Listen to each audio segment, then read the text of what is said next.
అందులో ఉండాలి. నీ హృదయములో దేవుడు నివసించాలి. నీ హృదయము దేవునికి ఆలయమైపోవాలి అంటే అందులో దేవుని యొక్క వాక్యం ఉండాలి. అందుకే లేఖనాలను మనం ధ్యానించాలి. లేఖనానుసారమైనటువంటి బోధలో మనం వెళ్ళగలగాలి. లేఖనాల మీద అవగాహన ఉండాలి. లేఖన జ్ఞానం ఉండాలి.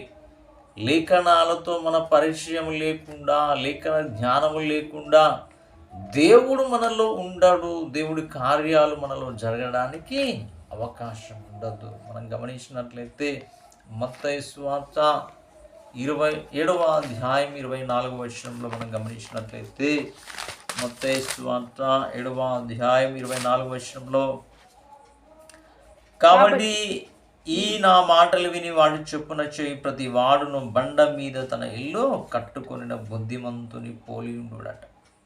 వాన కురిసెను, వరదలు వచ్చెను, గాలి విసిరి ఆ ఇంటి మీద కొట్టెను, గాని దాని పునాది బండ మీద వేయబడెను కనుక అది పడలేదు. కాబట్టి అది పడకుండా ఉండాలి, బండ మీద ఉండాలి. బండ అనేటువంటిది దేవునికి సాదృశ్యం, దేవునికి వాక్యమునకు సాదృశ్యం. కాబట్టి వాక్యము చేత కట్టబడి ఉన్నప్పుడు, వాక్యము చేత నింపబడి ఉన్నప్పుడు అపవాదిని మీద ఎన్ని అలలు వేసినా, అపవాదిని మీద ఎన్ని బాణాలు వేసినా, ఎంత నీకు సమస్య సృష్టించినా కూడా ఏమవుతుంది, పడిపోవడానికి అవకాశం ఉండదు. నేటి కాలంలో విశ్వాసులు పడిపోవడానికి ప్రధాన కారణం ఏంటంటే వాడు బండ మీద కట్టబడడం లేదు, వాక్యము చేత కట్టబడడం లేదు, బలమైనటువంటి వాక్యం చేత కట్టబడడం లేదు.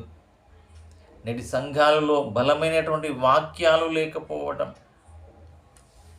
వాక్య జ్ఞానము లేకపోవడం, దేవుడు నివసింపతగినటువంటి ఆత్మ సంబంధమైనటువంటి వాక్యం వల్ల లేకపోవడము, లేఖనం మీద జ్ఞానం లేకపోవడం, లేఖనాలతో సంఘాలను కట్టకపోవడం, లేఖనాలతో విశ్వాసులను తమను తాము కట్టుకొనకపోవడం వల్ల ఏమవుతుంది, విశ్వాసులు పడిపోతుంది.